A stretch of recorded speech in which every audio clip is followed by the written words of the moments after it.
खुश खबर। जय दादाजी शॉपिंग मॉल बेला की तरफ से 999 के कपड़े खरीदने पर एक कूपन फ्री।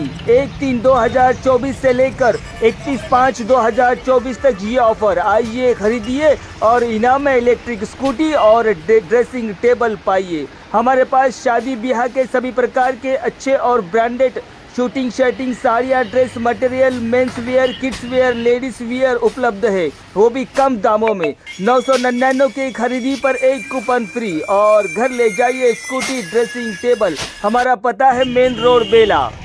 नमस्कार, माया माउली हिंदी समाचार में आपका स्वागत है और मैं हूं शेख इस्माइल। आदिलाबाद में IT कॉरिडोर विकसित किया जाए, विधायक पायल शंकर ने कहा। होटल मंगला मूर्ति में आयोजित वार्षिक उत्सव में शामिल हुए विधायक पायल शंकर ने आदिलाबाद में BDNT, NTD डेटा और UPDHI द्वारा संयुक्त रूप से आयोजित IT कौशल्य विकास केंद्र की दूसरी वर्षगांठ में भाग लिया। इस मौके पर उन्होंने कहा है कि आदिलाबाद जैसे दूर दराज के इलाकों में IT सेक्टर और IT कॉरिडोर के विकास की बहुत जरूरत है, जहां पर्याप्त संसाधन और शिक्षित बेरोजगार युवा है। पायल शंकर ने उन्हें IT कौशल्य सिखाने और उनके भविष्य के लिए सुनहरे रास्ते बनाने के लिए संगठनों को धन्यवाद दिया।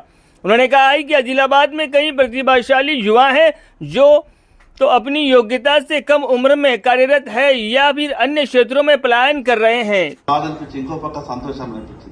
గొప్ప మనస్తత్వంతో ఆదిలాబాద్ వస్తున్నాడు కాబట్టి ఆదిలాబాద్ లో పుట్టి పెరిగినటువంటి బిడ్డగా ఆదిలాబాద్ మీద ఉన్నటువంటి మమకారంతో ఆదిలాబాద్ కు వస్తున్నాడు కాబట్టి ఆ భగవంతుడు దేశపాండే గారికి అన్ని రకాలుగా పూర్తిగా సహాయ ఆయనకు ఆశీర్వదించాలని మనసులో కోరుకున్నా. ఆ రకంగానే మీరు ఆదిలాబాద్ మీద చూపిస్తున్నటువంటి ప్రేమకు తిరిగి ఆ భగవంతుడు మీకు ఎన్నో అవకాశాలు ఇవ్వాలని, మరి అదేవిధంగా కేంద్ర రాష్ట్ర ప్రభుత్వాల నుండి మీరు సలహాలు సూచనలు ఇచ్చిన విధంగా ఎక్కడికి వెళ్తే ఏమొస్తుందో మీరు చెప్పండి, నేను అక్కడికి వెళ్లి ఆ విషయాల్ని తీసుకొచ్చే బాధ్యత నేను తీసుకుంటా. ఈ రోజు IT టవర్ నిర్మాణమైనట్టే రేపు ఆదిలాబాద్ లో IT కాలనీలు కూడా నిర్మాణం కావాలని కోరుకుంటూ ఈ యొక్క అవకాశం ఇచ్చినటువంటి మీ అందరికీ కూడా ఒక విషయాన్ని ఒక 10 నిమిషాలు ప్రస్తావించిన. అనేకమైనటువంటి పెట్టుబడిదారులు వేల కోట్ల పెట్టుబడి పెడతాము రాష్ట్రానికి వస్తున్నటువంటి వాళ్ళంతా కూడా హైదరాబాద్ కు ఆనుకునే ఉంటున్నారు, హైదరాబాద్ సిటీ పక్కనే ఉంటున్నారు. కానీ మా వెనకబడ్డటువంటి ఆదిలాబాద్ ప్రాంతం వైపు కూడా చూడాల్సిన అవసరం ఉంది. ప్రభుత్వం కూడా వాళ్ళని చూపించాల్సిన అవసరం ఉంది. అటువంటి వాళ్లకు ప్రభుత్వ పరంగా ప్రోత్సాహకాలు ఇవ్వాల్సిన అవసరం ఉందని నేను శాసనసభ వేదిక ద్వారా మాట్లాడినప్పుడు గౌరవ ముఖ్యమంత్రి గారు సమాధానం ఇస్తూ చెప్పిండ్రు. తప్పకుండా ఆదిలాబాద్ అటువంటి ప్రాంతంలో ఎవరు ముందుకు వచ్చినా ప్రభుత్వ పరంగా అన్ని రకాల సహాయ సహకారం చేస్తామని చెప్పిండ్రు. అదేవిధంగా ఆదిలాబాద్ లో తయారైనటువంటి రంజన్ ప్రధానమంత్రి గారి ఇంట్లో ఉన్నది. ప్రధానమంత్రి గారు దాని నుంచి నీళ్ళు తాగుతున్నారు. ఎవరికి తెలియదు.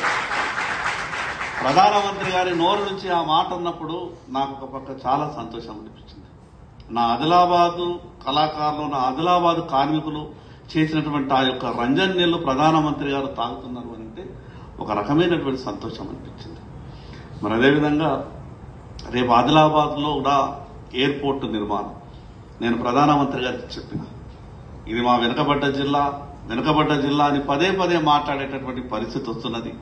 ఈ వెనుకబాటు తనం అనేది ఈ పదం తీసేసే విధంగా ఈ జిల్లా అభివృద్ధికి నాకు సహకారం కావాలని ఇద్దరు వేదిక మీద ఉంది. ఒక పక్క ముఖ్యమంత్రి గారు, ఇంకో పక్క ప్రధానమంత్రి గారు అఫీషియల్ ఇనాగ్రేషన్ వేదిక మీద ఉన్నప్పుడు మేము ఒక 10 నిమిషాలు పక్కకు జరిగి మాట్లాడినప్పుడు ఈ విషయాలన్నీ కూడా నేను ప్రధానమంత్రి గారికి, ముఖ్యమంత్రి గారికి చెప్పే ప్రయత్నం చేసిన.